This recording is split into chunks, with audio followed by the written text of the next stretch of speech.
기록된 주의 말씀이십니다. 오늘은 요한복음 강의 마지막 시간으로 사명을 회복시켜 주시는 예수님이란 제목으로 하나님의 말씀 증거하도록 하겠습니다. 어제 우리가 이미 다루었지만 요한복음 21장은 전체적인 결론으로 마무리된 총 20장의 요한복음에 새롭게 첨부된 부록과 같은 말씀이라고 말씀드렸습니다. 사도 요한은 바로 21장의 말씀을 통해서 당신의 제자들을 회복시키시고 그들의 사명을 새롭게 하시는 예수님의 사랑에 대해서 추가적으로 증거하기를 원했던 것입니다.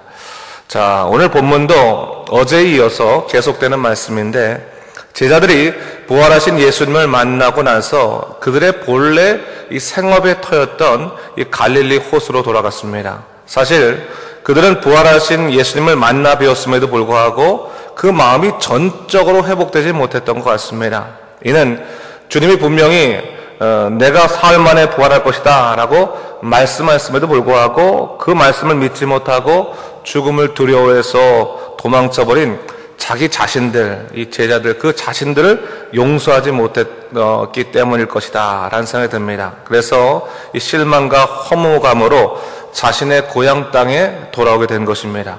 그런데 주님께서는 바로 그러한 제자들을 위해서 그들의 삶의 자리까지 찾아오셨습니다. 그리고 그들에게 또 하나의 이 어획의 이적을 통해서 그들에게 용기를 주시고 또 아침밥을 차려주시면서 그들을 격려하시고 위로하시는 것을 볼 수가 있습니다. 오늘 본문은 아침 식사 이후의 일이죠. 어저께 본문과 연결되는 것인데, 오늘 본문 15절을 보면 조반을 먹은 후에 예수께서 시몬 베드로에게 말씀하셨습니다. 요한의 아들 시몬아, 네가 이 사람들보다 나를 더 사랑하느냐? 그러자 베드로가 대답합니다. 주님, 그러하나이다. 내가 주님을 사랑하는 줄을 주님께서 아시나이다. 그때 주님께서 그에게 명하시죠. 내 어린 양을 먹이라 하셨어요. 그러고 나서 주님께서는 베드로에게 네가 나를 사랑하느냐라는 질문을 2번이나 더 반복하시는 것을 볼 수 있습니다. 마치 베드로의 말이 못 믿어서 묻는 것처럼 3번이나 반복하신 것입니다. 하지만 이것은 베드로의 상한 마음을 위로하시는 예수님의 배려로 보입니다. 베드로가 주님의 예언대로 예수님을 3번이나 부인했을 때 베드로는 자기 자신한테 아주 지극히 실망했을 것입니다. 그래서 어쩌면 다른 모든 이들이 나를 이해한다고 말할지 모르겠지만 정작 나는 스스로를 용납할 수 없다, 용서할 수 없다라는 그런 자괴감에 사로잡혔을지도 모릅니다. 이를 너무나 잘 아시고 계신 주님이었기 때문에 그에게 이렇게 3번이나 같은 질문을 반복하심으로 그의 사명을 회복시켜 주시고 있다라는 것을 볼 수가 있습니다. 그런데 사실 오늘 본문은요, 이 한국어로 우리가 쭉 읽고 있지 않습니까? 이 3번의 질문이 다 같은 질문으로 보이는데, 이 원래 성경 원어, 헬라어 원어로 보면요, 그 성격의 질문이 좀 달라지는 것을 볼 수 있습니다. 주님은 네가 나를 사랑하느냐라고 하는 질문에서 사랑하느냐에서 사랑이라는 말을 총 3번의 질문 중에서 앞에 2번을 아가파오라는 말을 사용합니다. 아가파오라는 말을 통해서 네가 나를 사랑하느냐라고 말씀하시고, 마지막에 네가 나를 사랑하느냐에서 사랑이라는 말을 필레오라는 말을 통해서 네가 나를 사랑하느냐라고 말씀하십니다. 이 말은 첫 번째로 주님께서 네가 나를 사랑하느냐라는 질문에 대해서 베드로가 내가 주님을 사랑하는 줄 주께서 아십니다라고 말할 때, 내가 주님을 사랑하는다라고 할 때 그 사랑이 아가파오라는 말이 아니라 필레오라는 말로 그가 대답을 했기 때문에 벌어진 일이었다라고 볼 수가 있습니다. 여기서는 이거 아가파오라는 말과 필레오라는 말의 차이를 좀 우리가 알아야 되는데, 아가파오라는 말은 하나님의 사랑을 의미하는 겁니다. 하나님의 사랑. 하나님이 가진 의지와 목적에 따른 그런 사랑을 얘기하는 것이고, 어떻게 보면 절대적인 사랑, 완전한 사랑, 그런 사랑이라고 볼 수 있어요. 반면에 필레오는 인간의 사랑을 의미하는 겁니다. 그래서 이것도 사랑이 충만한 사랑이긴 하지만 우리 인간적으로 친근한 사랑, 또 친구들과의 우정, 그런 사랑을 얘기할 때 필레오라는 말을 이제 주로 사용합니다. 그렇기 때문에 이 아가파오하고 필레오로 비교해 보면 이 필레오도 큰 사랑이긴 하지만 아가파오에 비해서는 뭐예요? 이 필레오가 훨씬 더 상대적으로 작은 의미라는 거예요. 아가페오는 완전하게 무조건적으로 모든 하나님의 뜻대로 하는 사랑을 말한다면, 이 필레오는 내가 우정이다, 그런 이제 인간으로서의 사랑이다라고 좀 약화된 표현이라고 할 수 있습니다. 그것을 통해 보자면 주님의 3번의 질문은 이렇게 요약될 수가 있습니다. 주님께서 베드로에게 물으셨습니다. 네가 하나님이 원하시는 완전한 사랑으로 나를 사랑하느냐? 라고 주님께서 질문하셨습니다. 그때 베드로가 말합니다. 주님, 저는 주님을 인간적인 차원에서만 사랑할 수 있는 자입니다. 그때 다시 주님께서 물으신 것입니다. 시몬아, 네가 하나님이 하시는 절대적인 사랑으로 나를 사랑할 수 있느냐? 2번째 질문에서도 베드로는 주님, 저는 그저 인간이 하는 우정 정도로만 주님을 사랑할 수 있을 뿐입니다. 그러자 마지막으로 주님께서는 베드로에게 물으신 것입니다. 그럼 시몬아, 네가 그런 인간적인 우정으로는 나를 사랑할 수 있느냐? 그 질문에 대해서 베드로는 근심하여서 다시금 대답을 합니다. 뭐라고 대답합니까? 네, 주님, 저는 그렇게 주님을 사랑할 수 있습니다. 저는 주님을 인간적인 사랑으로, 그렇게 우정으로 그렇게 사랑할 수 있습니다. 그렇게 말한 상황이 된다는 거예요. 주님은 어떻게 보면 베드로의 마음을 돌아보시며 그의 상한 마음을 만져주신 것입니다. 그리고 베드로의 의기소침한 대답에 대해서 언제나 내 양을 먹이라라는, 내 양을 치라라는 말씀을 통해서 하나님의 사명이 여전히 너에게 있음을 확인시켜 주신 것입니다. 그럴 때 여러분, 베드로의 이 마음의 내적인 변화가 어떻게 일어났을까요? 이 베드로의 대답을 보면요, 내가 주님을 사랑하는 줄 주님께서 아시나이다 라고 할 때 이 알다라는 말을 표현하잖아요. 그지? 알다라는 말도 이 3번이 반복되는데 3번이 달라집니다. 앞에 2번이라는 말에, 2번의 그 알다라는 말의 헬라어 표현은 오이다라는 말을 표현하고, 마지막 표현에서는 기노스코라는 말을 표현하게 됩니다. 근데 이 2 단어도 똑같이 알다라는 표현인데 좀 의미가 달라요. 오이다라는 말은 뭐냐면 어떤 사실에 대해서 지적으로 아는 것을 의미합니다. 머리로 아는 거예요. 지식적으로 아는 것을 오이다입니다. 그러니까 주님께서 처음에 2번 말씀하셔서 내가 주님을 사랑하시는 것을 지식적으로 주님께서 아실 것입니다 라고 말하는 거예요. 그냥 그렇게 주님께서 아실 것입니다 라고 말하는 거예요. 근데 2번의 질문을 하시거나 나중에 마지막 때 베드로가 주님의 질문의 의도를 알았지 않습니까? 깊이 그가 근심하여서 고민하여 대답할 때 그가 이 알다라는 말이 기노스코라는 말로 딱 바뀌게 되는 거예요. 기노스코라는 말은 뭐냐면 단순히 지식적으로 아는 것이 아니라 경험을 통해서 하는 것을 의미하는 거예요. 경험을 통해서. 만남을 통해서 하는 것을 의미하는 거예요. 그러니까 2번은 주님이 아십니다라고 말했던 표현은 사실은 주님이 아신다는 말도 되지만 내가 주님을 안다는 것도 같은 결국 그 의미거든요. 지식적으로 내가 주님을 알고, 주님도 나를 지식적으로 알지는 몰랐겠지만 저는 이제 주님이 정말 나에게 하신 말씀을 통해서 내가 만남을 통해서 정말 주님과의 깊은 친근함과 경험을 통해서 이제 내가 주님을 압니다. 주님께서 저를 압니다 라고 고백하게 됐다는 거죠.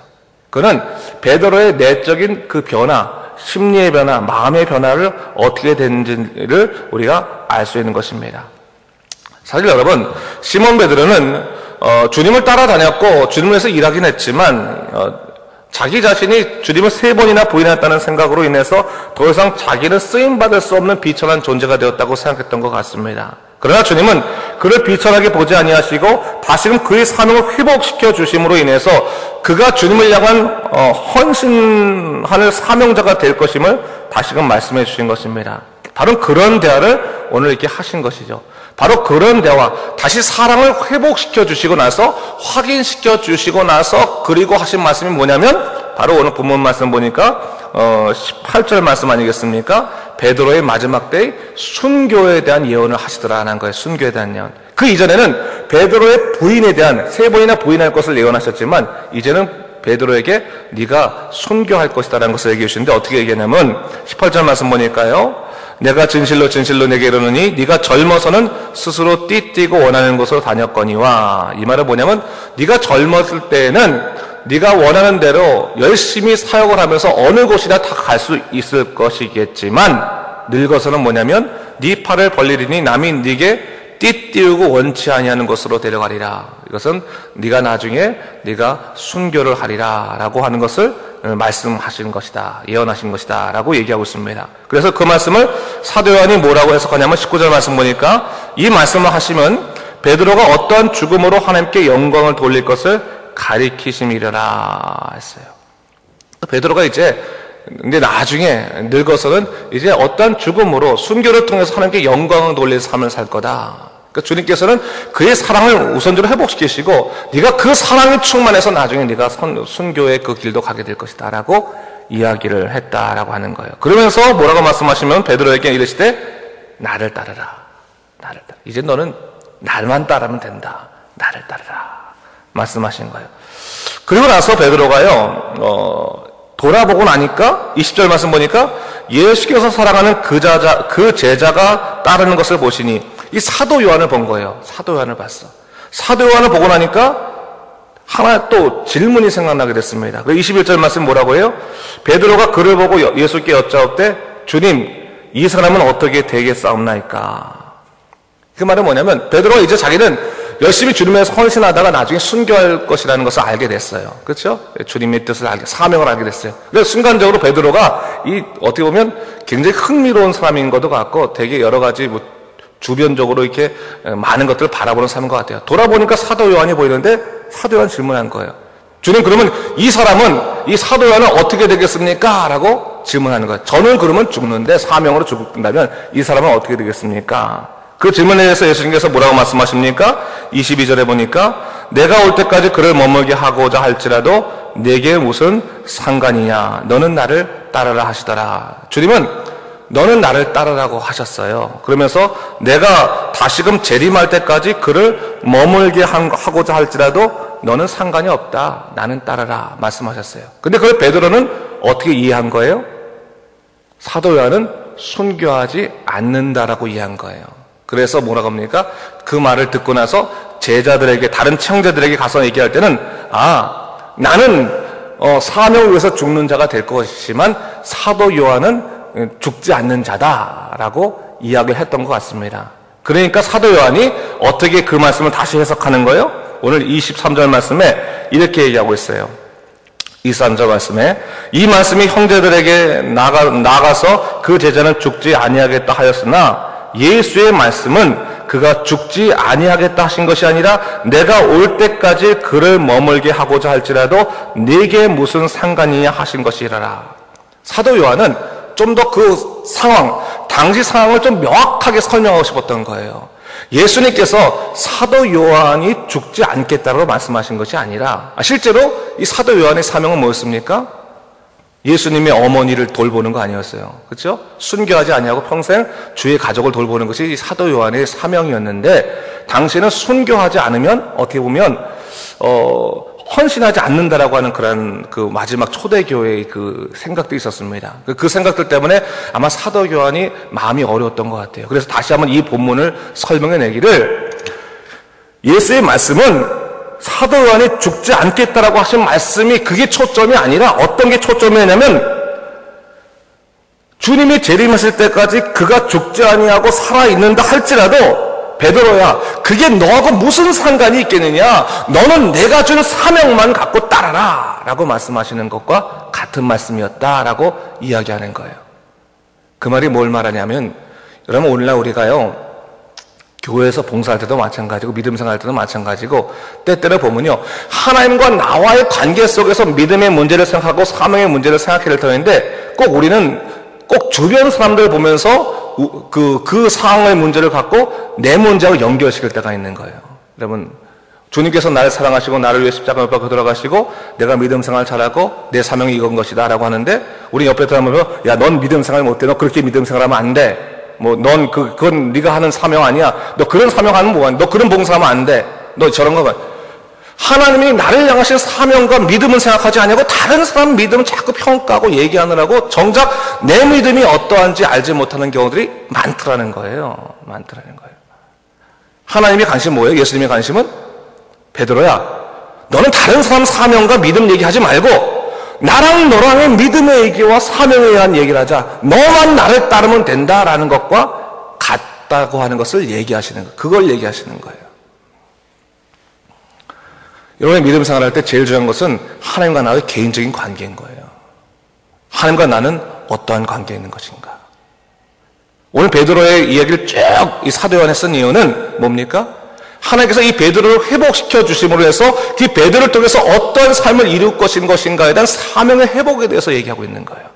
근데 베드로는 인간적이었기 때문에 그가 사명이 회복되는 것을 기쁘긴 했지만 그의 눈은 또 어디 있는 거예요? 다른 사람은 그러면 어떻게 믿음 생활하나? 다른 사람은 또 어떻게 사명을 갖거나? 그것을 또 바라보기 시작한 거죠.